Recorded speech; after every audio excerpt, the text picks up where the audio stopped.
Hey, welcome back, everybody. And welcome back, everybody, and again, welcome to the new channel name, Diesel Thunder Aviation. Today's episode is going to be a little different. It'll still be the same hangar videos that you guys usually get to see every weekend. Today's going to be a two-part, so I was asked in one of the comments either last week or the week before, hey, can you do a year-end recap and what the plans are for next year?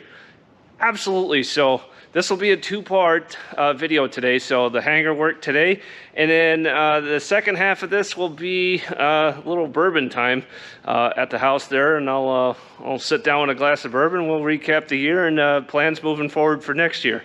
So. And yes, in that I will explain how Diesel Thunder got to be a thing and why it was the name of the channel. So enjoy, guys. I mean, they're good bolts. Yeah. At least they're holding something on. Yeah, they're holding something on. Oh boy. Hold it down periscope. The only thing holding it together is the bird dropping. Oh man, I love that movie. That is a great movie. Yeah. My profile picture in Discord from that. Captain Dodge. Yeah, Kelsey Grammer.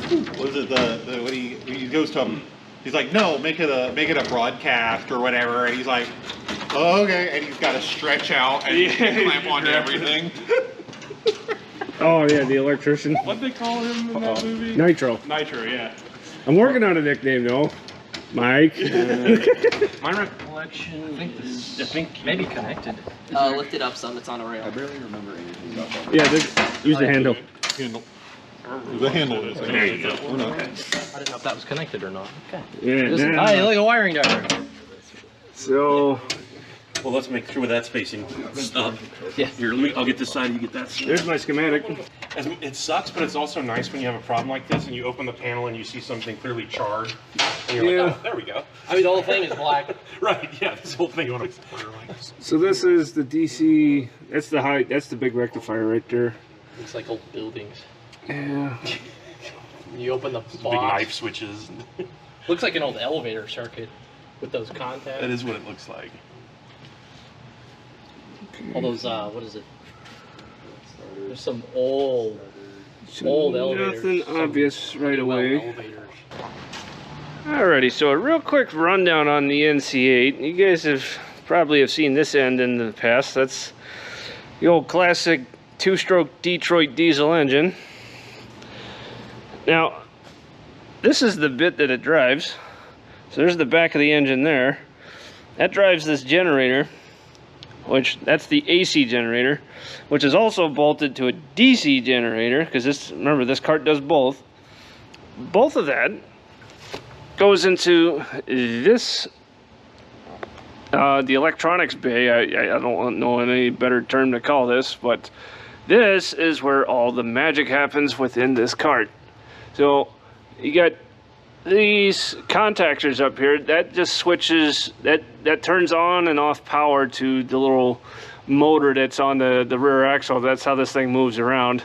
So since it's controlling DC power, if you reverse the power to the motor, it spins the opposite direction, and that's what these control whenever you put the forward or reverse switch engaged. And then you got some other fun stuff here. I imagine I'm gonna have to crack into the schematic to figure out where these are. That might be the voltage regulator there. I'm not 100%. I gotta find the manual for this too. A lot of the AC power is coming through here. Another contactor to turn on and off the cable. All runs through this breaker. And then from here, because you got a DC breaker as well, this goes out to the cable reels in the back, and that's what drives this cart. And then lastly, this little guy, this is a modification we did some years ago. This is an electronic speed control. It's the governor for the engine. That's how this thing can hold 400 hertz pretty tightly under normal circumstances until the cart decides to throw problems at us. But that's the NC8 in a nutshell. Alright, so with the test set here, we did learn some new stuff since last week. We learned why we are not able to use the red jacks on this at all, these U385 plugs. What we did learn is that is a 5-pin plug, and it's wired a lot differently than the normal 4-pin plugs that we have. And what this does that the 4-pins don't is these are, like I said, they're wired differently. These allow for stereo audio in the headset, and then you still have your microphone audio. So the top 2 pins here, that's your microphone, and then the bottom 3 are for headset. On the 4 pins, they alternate. So 1 and 3 will, I think, be microphone, and then 2 and 4 is headset. So these are pinned out a lot differently. That's why we can't use these in the 5-pin ports. So, and nothing we have uses 5-pin anyway. So we're not. Now that we know what that does, we're not even going to bother with that. So here's another Y cord that we found. This one works, and everything that we have, the audio panel that we have in the F-4, and this is why we're having to deal with these microphones, is the audio panel actually sends DC power to the mics to make them work, and they have a different impedance, which on these, so the Air Force style is a low impedance, something like 5 ohms impedance, which is like the electrical resistance for audio and electrical whenever you're dealing with alternating waveforms. And then the mic and amplifier is that setting actually sends DC power to the microphone to power it, and then the audio comes back up the same set of wires, and the audio panel will filter off the DC so that you're just left with the amplified audio. Our system in the jet uses amplified audio, so what we're going now is making sure that all of the headsets that are for the F-4 have the right microphones. We can test them out here and make sure they work, so that the next time we do anything with running the F-4, everybody that needs to be on ComCord can actually use it. So good stuff here. Alright, so we troubleshot that one Y cord that we couldn't work last week, and look what we found. We opened it up, and there is a wire that split off of, where's that one go? Where's that one go? Right there. Oh, right there in front of me. So, yep. That, we're going to resolder that back on and test this out, and we'll have another functioning training cord. We're gonna resolder this whole thing. Nice. Oh, remelt it? Do in all of the different conductors. All right. Make sure it works. Nice. It's amazing how the stuff that the military tried to drive into my head. It's like, oh, that actually is useful. They use Canada? Look out.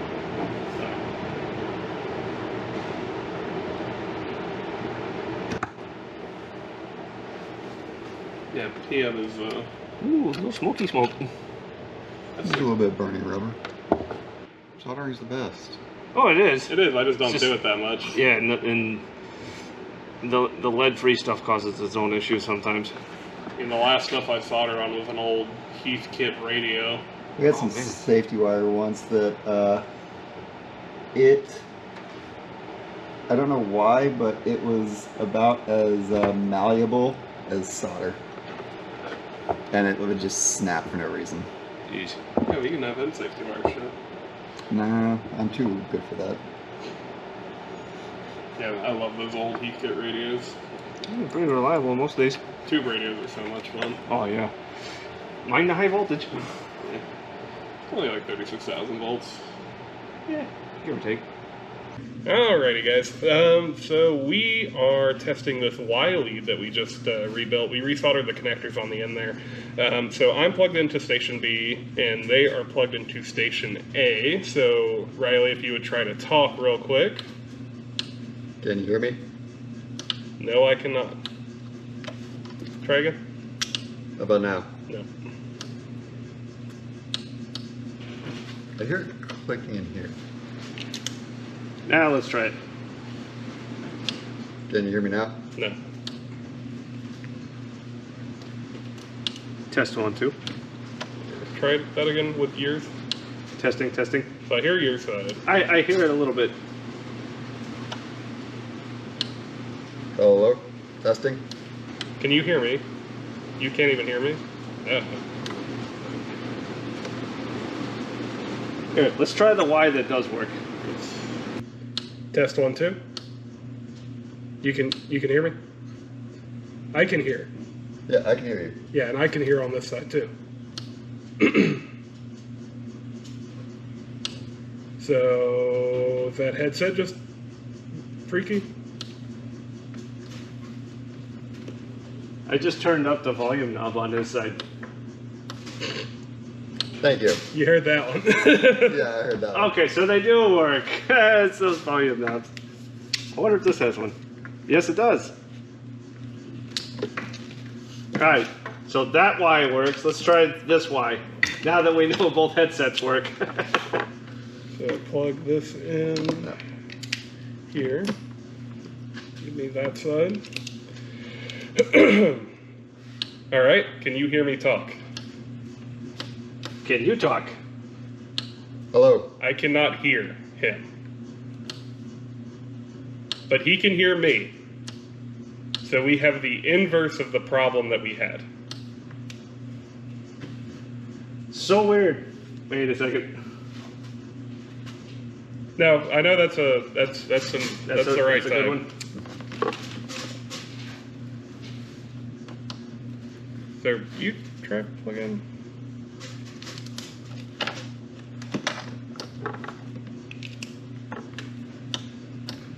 And can you hear me talk? Not at all. I can't even hear the tone. You got tone? Yeah. Yep. And if I flop, can you talk? Nope. Can I talk? Check, check. Yeah, I can hear you talk. Yep.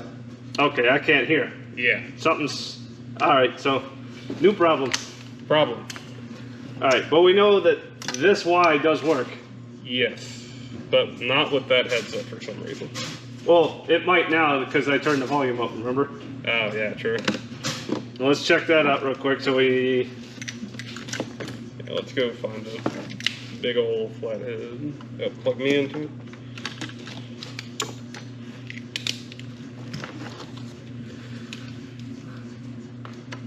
Talking. Do you talk? Talking? Okay, I can hear you. You can hear me. Yeah. Cool. Alright, so one Y...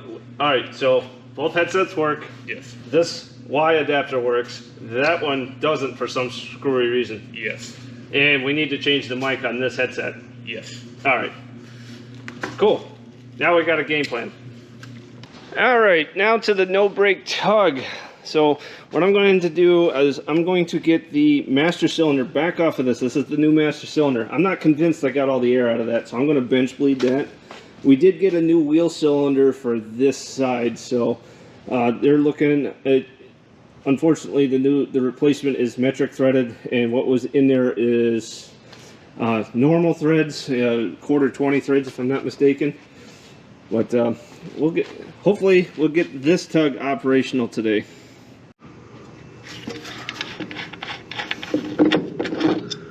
There we go, got her off. Alright, let's go bench bleed this thing. Alright guys, so what I'm doing with the master cylinder here is what's called bench bleeding. Anytime you replace one of these, you're supposed to do this, and I did this the last time, but since it did run dry, I'm going to do it again. So all you need to do is mount it in something sturdy like a vise, fill the chambers or the tank, whatever your master cylinder is, and have some sort of tool to push on the piston end of this. And then what you're watching for is the bubbles to come out of the ports down in the here. You're watching for the bubbles to come out of the, usually it's that port, because that's the suction port. And basically you only push in the piston maybe about an inch or so until you see a solid stream of fluid squirting up and no more bubbles. Once that's done and the piston firms up a bit because it's full of fluid, it's done, and then you can mount it on your vehicle and it's good to go from there. And the other caveat is you got to plug off both ports because you want it to pressurize itself. So that one's flowing, no bubbles. You got bubbles there. A little bit of fluid movement. This thing is definitely stiffening up a little bit. It's a lot harder to push, no bubbles. Sweet. I was pushing on this a little bit before I started the camera up. So this one was full of fluid. That one leaked out. That's the one we opened the other week. So that one drained out. Whenever it's 149 jet, you know, sweaty, it's almost impossible to get to because it gets wet too. It doesn't stay. That is definitely a lot harder to push.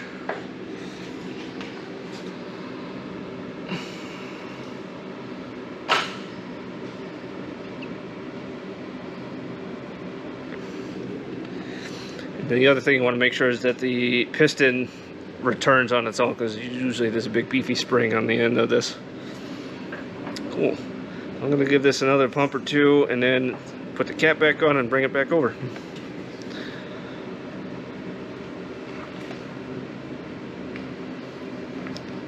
Just the tiniest amount of little bubbles. It's not big bubbles anymore, which is good. Alright, master cylinder's back on. I'm going to leave the ports capped off until we're ready and get everything mounted all at once. Give this a... That's how the pedal should feel. Awesome. Alright, next is to get the wheel cylinder on. On the tug over there with the brakes, we got the new brake cylinder in, we got bolts. It's going to require a little grinding on that plate, but we're going to have that done, and then that tug will be back together. Hopefully. We're going to start looking at transmission options for this tug to try to get this one rolling. JP, you're taking care of some minor stuff on the forklift, that ram, and we'll have to do a brake bleed on that. You guys have made a lot of progress on the ground cord there, the Y, getting that working. We found a loose connection. Working on microphones and headsets as well, and you guys have got that test box pretty well, Yes, sir. squared away. And you guys know what you're going to be doing on that coaxial and the antenna. Yep. I want to go up there and look at it still, but Okay, so then that should pretty much put our comms issues to bed for now. I know we talked about cleaning up COM 3 a little bit when we get the chance, once we get a little further into this, but so we got that pretty well wired. I'm going to start trying to do some more research on the ARI issues, so as we get engines running and seeing what testing we can do on that ARI situation, even see if we even have a situation, whether it was switchology or that was a while back, and so that'll be the next hurdle. And but other than that, some minor engine rigging stuff, which we got to find those rig pins and stuff for. We're almost at the point where we're ready to start doing some engine runs and seeing what happens from there. Because I mean, as long as it's been sitting, we're gonna have leaks and we're gonna have but at least we'll start to get to make some noise and have some fun with it. But Hey, they leaked when they're brand new. if they don't leak, they're empty. Yes, that's it. The leaking is just corrosion control. But yeah, so I mean, we've made a lot of progress. Again, these winter maintenance days, they seem slow, but it's this kind of stuff that once we get operational again, we'll be thankful we're putting in work on the tugs and all this small stuff. So, Yep. But no, so another good Saturday and more good progress made. So. Oh yeah. we got it going. Yes, that's it. And you were gonna get the WhatsApp set up I and get sent that it over to to him. Jamie? I will send it to you as well. Okay, perfect. That way we can start communicating more effectively. Anybody got anything else? Happy New Year. Happy New Year, yeah. Hey, Happy New From our Year. crew to yours. That's it. Wish we could light some Roman candles on New Year's, but not quite yet. Yeah, not in here. They Nice. weld in hangars with fuel everywhere. We'll be fine with Roman candles. What could go wrong? I was talking about the two big Roman candles. Oh, those. I don't think the guy in that hangar behind us would appreciate that. Yeah, he might have something to say about it. The flag might too. We own his side of the hangar. The flag just confirms whether the engines have started. Right, yeah. Look at the flag. If the flag's flying, you're good. Yeah. Cool, guys. Well, we're not going to be meeting again before New Year's, so hope everybody has a good New Year's and everything. Yeah, see you next year, huh? Yeah, see you guys next year. We won't see the Phantom until next year, man. That's right. Oh. Well, I'm happy, man. We're making some big progress. Yeah. Does Al have a ETA on that shuttle valve, ram, bench check, all that good stuff? Haven't heard yet. Okay. But because that's the last big thing we got to do before we can run the engines, because we don't want an open compressed air system Right. or one that leaks. Right, yeah. If it's possible, somebody of all the people standing in here, and if I have to do it, I will next time I'm down, I'd really like to get did y'all put a new board in there already? I did. Oh, never mind. We got boards and foam pads. I saw the pads, I didn't even notice. Okay, so never mind, that's done then. Yeah. Good. right, because I did not like that. No. I'm glad you did. Switched out the suicide state. Yeah, I'll cut another one if I have to, but I was not No, happy. that one I measured it out and it was about right size. Perfect. Yeah. Perfect. Yeah, that's good stuff because we don't want that to come down. Yeah, I did not want to have No, those and kind of problems. I put the foam by the back of it, by Yep. the seal and everything, just so if it does shift, Yep. it's got some cushion. Because those are like, that's supposed to be much cushier, those foam things. Right. They're Yep. old, but it'll No, slow, that'll it'll be slow good. the impetus if it does fall. I don't think it will. Right. It's like wedged in there really good. The way you have that is much better than it was, so I'm happy with that. Yeah. And it's at a not as a steep angle as that other one. Right. Right. And then, and then I guess down locks, you're going to keep, JP, you're going to keep making progress on those over the next few weeks, month, whatever. That's not a big deal. It's just I know Al wanted it done. So. Do these have the EGT harnesses? Exhaust gas temp around the engine? Do what now? They're resistant, the EGT, the exhaust gas temp, where it goes around the engine as resistance. we have base. the fire loops. Okay. Yeah, I get the same thing. Yeah. Yeah. Yeah, it goes all the way. It goes up around top. It's that's when we have the engines out. That's Yeah. gotta inspect those damn things and yeah. So yeah, we do have those in there. Yeah, you got fire loops, but no fire bottles. As we get closer to engine run time, one of you guys that's good with licensed and all that stuff, the intake screens are under the shelving back there. Yeah. We would like to inspect those to make sure we don't have any loose fasteners or anything that Yeah, will we'll get go eaten in. once. So we do need to inspect those because it's been a long time since we've used those and make sure that those are structurally sound. We don't need the protectors to be Right, to be the what fog. get sucked in. Yeah, exactly. So, Oh, no. Yeah. we can start doing that as well and getting those things inspected and making sure that those are good to go. Yeah, because any ground test above vital needs those. Right. Have you shown those on the channel before? No, I haven't. No. Let's Take a look at them. Yeah. If you want to just get some what we're talking about, that ties in.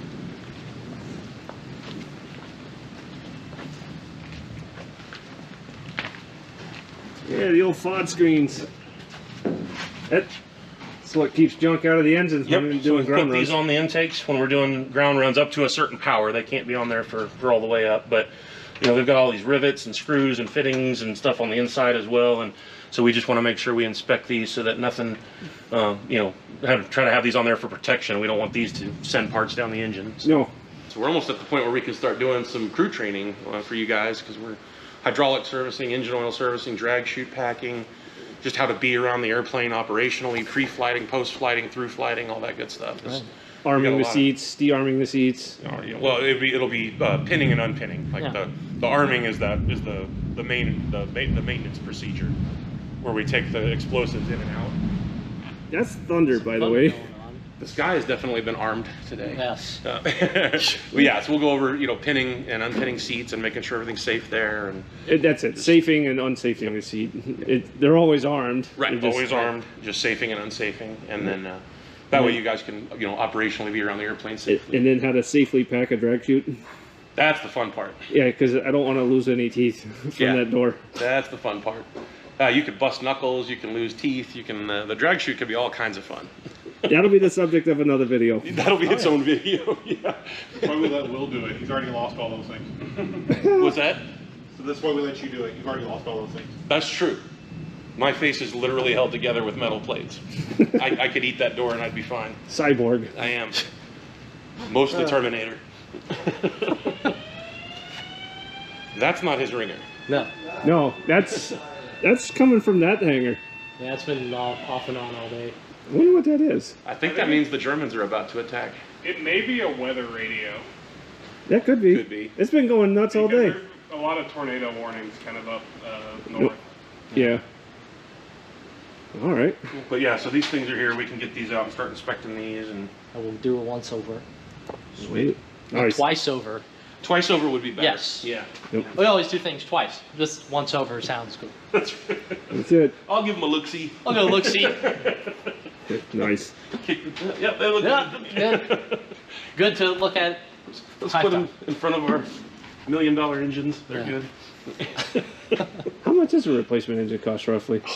These overhauls were like $2 billion. Yeah, that's. I mean, there's no way to even tell at this point. I mean, you'd have to find an engine and then get it. I mean, I would be shocked if it would be anything less. If the engine was donated, I'd be shocked if it was anything less than $500,000 to $1 million to get one. Yeah. Reworked. Yeah, reworked and ready I for don't the even airplane. think like big companies like ST who service everything, they don't even service J79. The only That's shops not I on know their of- list. I've actually looked at them to work for them. S&S turbines do, and they got that one. Are they the ones up in Canada that do the videos? I think so. Yeah. Yeah, Yeah. that's Yeah, Agent Jet City JZ. Turbines, Yeah, S&S, Jet City, yeah, but they yeah. work on the Starfighter variant. Right. This is a slightly different change. It's a different, yep. Yep, and LM 1500s. Yep.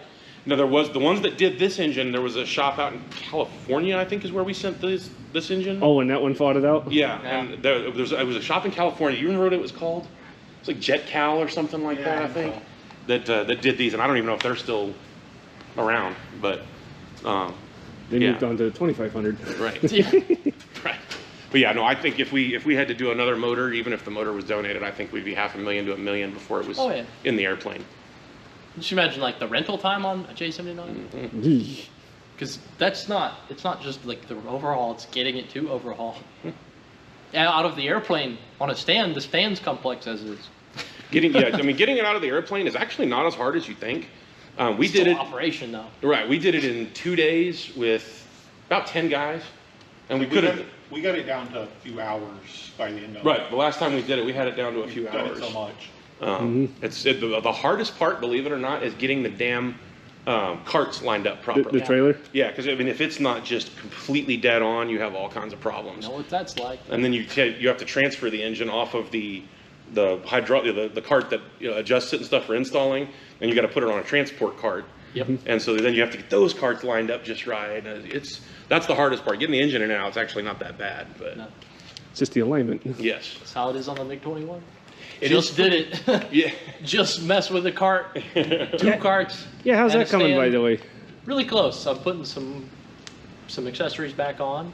Some. Oh, so it's sometimes already going this back weekend. together? Yeah, I've Oh, already good. put all the stuff in. We got a pump, afterburner control pump from Poland, the warehouse, and swapped the regular fuel controller. Mm-hmm.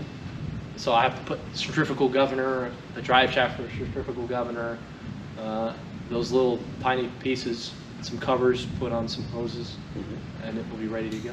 Sweet. Okay, Put well, it good. back in. Nice. It'll be That was easier faster going than I in than thought. it was coming out. Yeah. There's a cool thing with this thing is there is that kind of, I don't know how it is on the MiG, but there's a cool feeling once you get everything set and you get that last part where you're getting the engine out of the airplane. Oh yeah, it just where- comes out. Yeah, you can move a J79 with your thumb. Wow. In the skate Oh, it track just up there. rolls out. Yeah, you just roll No, it out. it's got a little ridge. Once you break the ridge, it just rolls on Yeah, out. it Which, basically just that's does the its part own thing. that I think if you over G the airplane, that breaks and it's irreplaceable. It can, yeah. And yeah, if you bust the skate mount, it's going to the boneyard. That's it. You cannot replace that.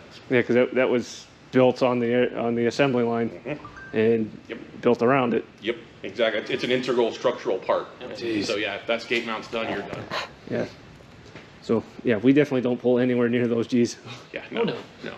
And I mean, you gotta be pulling some G to bust a skate mount. You have to I mean, over G the airplane. I mean, Plus the significantly. skate I've known guys that did 8, 9 Gs on these airplanes and didn't bust a skate mount. I mean, you gotta Double really, digits at least. Yeah, you gotta be honking on it to do that. You're probably out by the time you break that. Yeah, that's what I'm. That's like snap G force. Right. That's not sustained. And the wings get a little bit more dihedral. Right, yeah, exactly, Yeah. exactly. Yeah, it's not supposed to be up like Come back and the tail looks like an A4. It's just like yeah, it's perfectly. flat.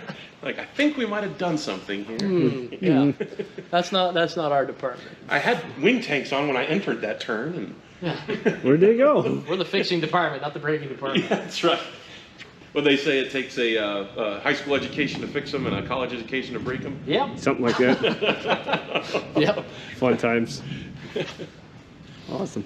All right, guys. Well, I'm about to do the 4-hour drive back home in the weather. I managed to get hit by the same line of thunderstorms 3 times on Oh, yeah, 'cause it's in Tuesday.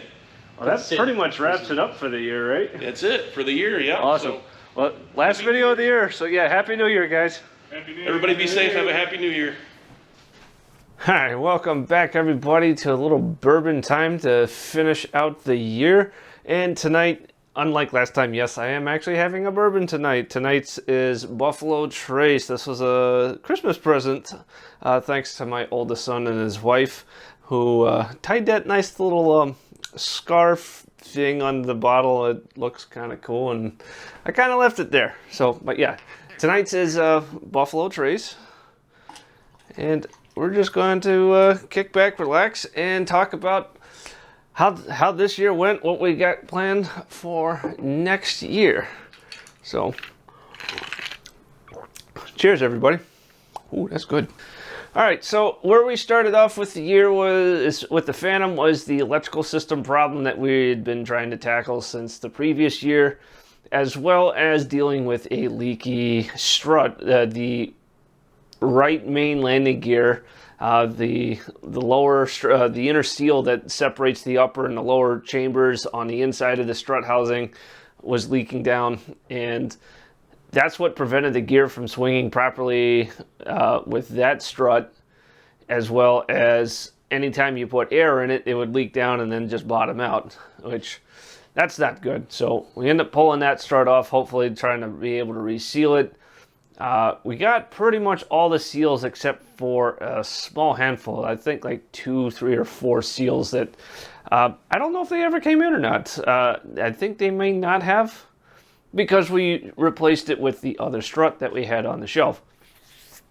So that went on. And then we made that breakthrough with the electrical system with the AC power box. Got that knocked out. That allowed the jet to get back on her feet, which was a big thing for us, because that led to an event over at Lone Star Flight Museum for Memorial Day weekend, which was an awesome event. We were really happy that we were able to bring over not only the Phantom, but we've got the A-4 Skyhawk and the F-100 Super Sabre out there, and that was just awesome to be able to help support them for that. I hope they do it again next year. I'll see what I can find out about that. It's probably a few months from now before I learn anything about that. So yeah, hopefully Lone Star does that, because that was an awful lot of fun for us. We love doing that sort of like public outreach type stuff, especially with all the other Vietnam era aircraft that's around the area. All right, so after that, we kept progressing along. We started shifting our focus slightly because we helped make room for, in the A-4's hangar, the Strike Master that arrived later in the year. And that was, I think, just before the air show. Might have been just after. I don't remember my time frame on that. The A-4 Skyhawk also, both the F-100 and A-4 went over to the Vietnam War Flight Museum, and we started focusing a little bit more on the F-100 because she was getting really close to flight, and we got to see her fly this year. Not once, but like 3 times. Twice before the air show, and then she put on a hell of a show during the weekend with the other Vietnam flyers in that whole Vietnam reenactment. We love doing the air show. That's like our capstone event every single year. We love that one. But I'm kind of getting ahead of myself trying to remember everything that happens throughout the year. So we got the F-100 flying. We also got the A-4 flying. The comms issues that we ran into on the F-4, which turns out you can't mix the older Air Force microphones and gear with the audio panel that's in the jet now, which was installed courtesy of the Air Force. Around the time that we were getting the jet, they helped put in those 2 VHF radios that are in there now, considering that it wasn't until later in the Phantom's lives, usually that came later with the DMAS, the DMAS upgrade, where they actually had both the UHF radio and a VHF radio, because before that, the Phantoms only had UHF radios, and not all airfields use UHF. Pretty much every civilian airfield is VHF, and those that operate with military will have the UHF capability with it. I'm not sure if there's a requirement for any other airfields to maintain a UHF capability. I don't know. So we tackled that. That was a little bit more recent for us, and definitely making good strides with the ICS, as well as the radios, both COM 1, 2, and 3. They all 3 work. 3 possibly has some issues. We found a cable that was damaged in the rear cockpit. Not sure. I think that happened when the AC power box got pulled, so that it could get fixed. So, not sure how exactly that happened. I wasn't around for that one, for that repair. All right, so that's kind of a recap on that was the big milestone things this past year as far as our work at the hangar goes, and it was, I'd say we've been hoping to get this bird back in the air for the past 2 years now, and I'd like to say this coming year is going to be her year, but we still got more work to do. Crew training, got to get the seats back in order. I have not heard anything about the seat rockets or the pyros. I'm the wrong guy to ask about that in the first place. So I don't know yet. I'll try to find out, but I have not heard anything new as far as the ejection seats goes. Still got some more stuff with the radios to plug away on. We got to get the rear canopy actuator, the shuttle valve. We got to get that resealed, back in place, tested, and then the whole assembly put back in so that we're not just using a 2x4 to prop up the canopy, which Jack did upgrade that earlier today to a 2x4 versus what was there before. So it's way more sturdy. That they put the foam padding underneath. So worst case, if something does happen with the board and the canopy comes down, it's not going to slam down on the rails. All right, big milestone coming up for us this coming year. Obviously, the air show, that's always a big event for us. Plus, hopefully, like I mentioned earlier, I hope Lone Star does another Vietnam War themed Memorial Day event. That was a really good time for us last year. We really enjoyed that, despite it being quite warm. It was still a good time, and we love doing that kind of public outreach, and it's a lot of why we do this, especially getting to meet a lot of Vietnam flyers at the air show. We love doing this kind of thing. So that's the major items that we have on for the Phantom. Hopefully, if all goes smoothly, and I say hopefully, hopefully she'll fly this year. I really, really want to see her fly again. We all do, and we all want it to happen, but we all want it to happen safely, and we don't want to... To put this in perspective, McDonnell Douglas built over 5,000 of these things. There is but one on this side of the Earth, in the Western Hemisphere of this planet. She is the only one that is flight worthy, and that is not lost on us, and we want to keep her that way. So we're going to go about this safely, and hopefully I've been showcasing that a little bit more, that yes, we do take the safety stuff seriously. It's something I neglected to show a lot of for fear that it would be boring. That's on me on that one, but yes, we want this to happen, but we want it to happen safely, and if we can't make that happen safely, she is not going to fly. And we will definitely not allow her to fly if we can't make this happen the right way. All right. As far as the channel goes, yes, you guys got to see that the channel name changed from Diesel Thunder, which I've always, that's me, to Diesel Thunder Aviation, just to fit more with how the channel operates. How this came to be, this is a fun little story. So, this name, this has been around longer than some of my kids have been alive. So we got to go back a little over 20 years. So those may remember the first Microsoft Xbox, the very first Xbox. Had a capability called Xbox Live where you could do online gaming, and I got into a little bit of that, usually playing Halo and Halo 2. Actually, I think it was more Halo 2, but the name that I had picked out for my gamer tag then, and it's still my gamer tag to this day on Microsoft. That's probably long since been inactive because I haven't really done anything with it in years. But that was my gamer tag on the original Xbox Live. Now, how that came to be is my pickup truck that I had at the time that I owned. Oh gosh, I owned that thing for nearly 20 years. It was a Dodge Ram 2500 with the 6-cylinder Cummins diesel. and it was loud. I mean, it's a big giant diesel engine under the hood of that truck. I loved it. And Thunder is pretty loud, and I thought that diesel and Thunder kind of worked together, and I liked that truck. And I'm kind of a little bit fanatical about diesel trucks back then. And it fit, and that's what I chose as my gamer tag.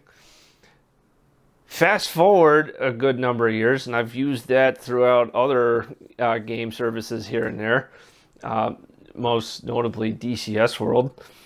And when I started the YouTube channel, I was like, I'll just use my gamer tag for it, because that was my focus, at least for the first couple of months, was just to make content from DCS World. Little did I know that I'd get involved with such an iconic jet, and let alone an iconic group of jets. And that has been life-changing, to put it mildly. I've never thought I'd get involved with anything like that. And it's been awesome to see how that evolved on the channel when I started doing the live action stuff. And when that started getting traction and more views and more likes and more subscriptions, and that's something that I'm still blown away by to this day, how that has cemented in my mind how well loved that the F-4 and a lot of these Vietnam era aircraft are, and still are to this day. So by the time that all happened, I kind of was stuck with the channel name. So that's the history on it. It goes back a little over 20 years to the original Xbox. And little did I don't even think YouTube was a thing back then. As 2003, 2004, somewhere in that time frame. And wow, who'd have thought? I never would have thought that would have been a YouTube channel way back then, because like I said, YouTube didn't exist. So it's crazy how little things early in life can lead to later in life, and this is what this is. So I've always associated DT as me, and trying to, like I mentioned, to refocus the channel more, add aviation to the end of that. So it sounds like a lot of you guys like that change. I'm happy about that, and I'm gonna keep going with that.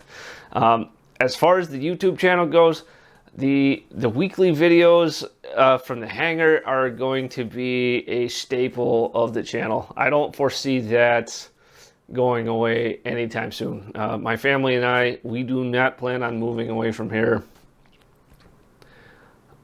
for the foreseeable future. It's something that we haven't thought of. So I'm going to be here, and as long as the jet's here, and as long as they'll have me and us to share everything with you guys, it'll continue to be a weekly series every Sunday morning.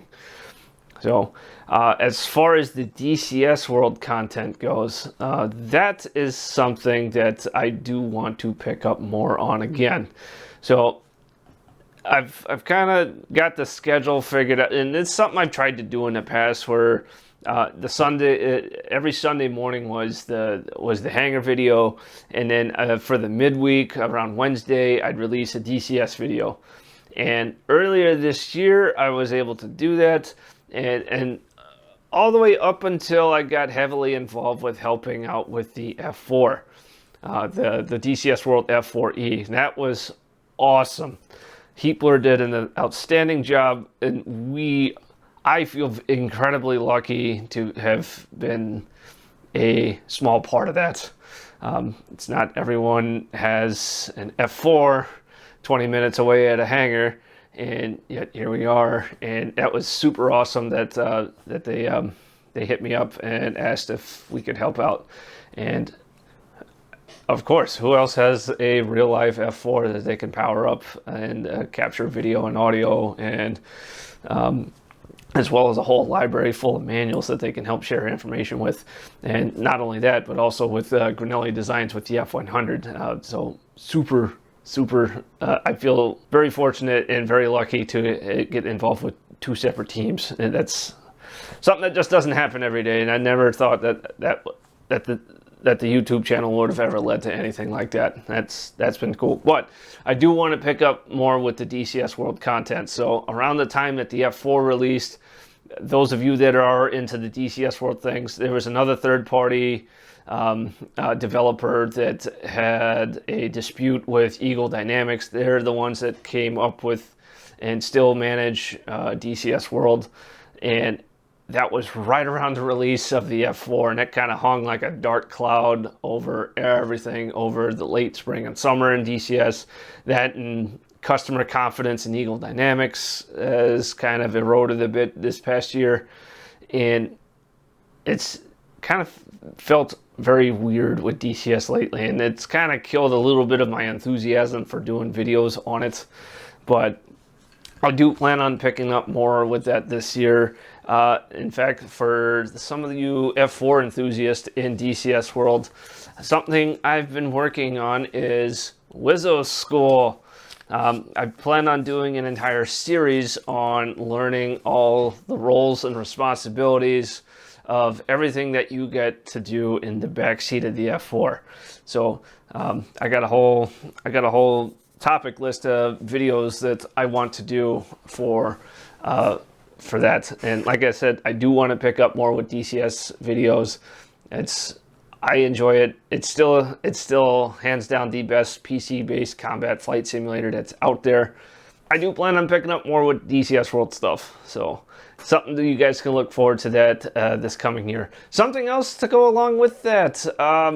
Something I've been learning on the side outside of this, and you guys have seen a couple of these, is cinematics. You know, nice little pieces of like aviation content, and I've done 2 of these, both of which feature DCS World.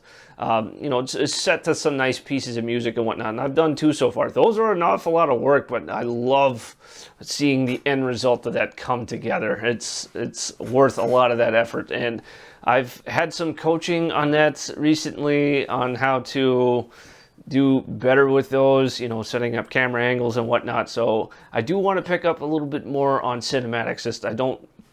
I can't do those near as frequently because I just need a lot more practice, and they do take a lot more work just to set up all your camera angles and shots and then edit all of that together and make it look awesome. So that's something I plan on doing. So just to recap, the weekly video series from the hangar is going to continue. I do want to pick up more on the DCS World stuff. Ideally, I do one of those a week, in addition to the hangar video that's once a week every Sunday morning, and anything else that I sprinkle in there along the way, especially with the cinematics and whatnot. So that's where I foresee the channel going. That's my plans into the future for this year. So something you guys can look forward to. Super happy and super thankful that all of you guys have an interest with what we do at the hangar, and I know that has been the driving factor of the success of the channel, is all the neat and fun stuff that we do at the hangar, as well as the iconic aircraft that we keep there. So here's to the future, everybody. Thank y'all for watching. Thank you guys so much for your interest. Stay safe this holidays if you guys are traveling, and we will see you next year. So cheers, everybody.